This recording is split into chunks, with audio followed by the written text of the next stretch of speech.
ہمیں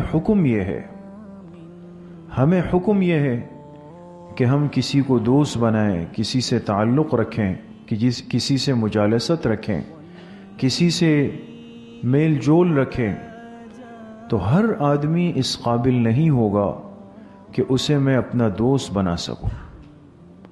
آج ہم باوجود اس کے کہ دین کے طالب علم ہیں، باوجود اس کے کہ مسجد کے ماحول سے جڑے ہوئے ہیں، دین کی نسبت سے جڑے ہوئے ہیں، لیکن دوست کس کو بنانا ہے اور کس کا دوست بننا ہے، اس میں احتیاط بالکل بھی باقی نہیں رہی،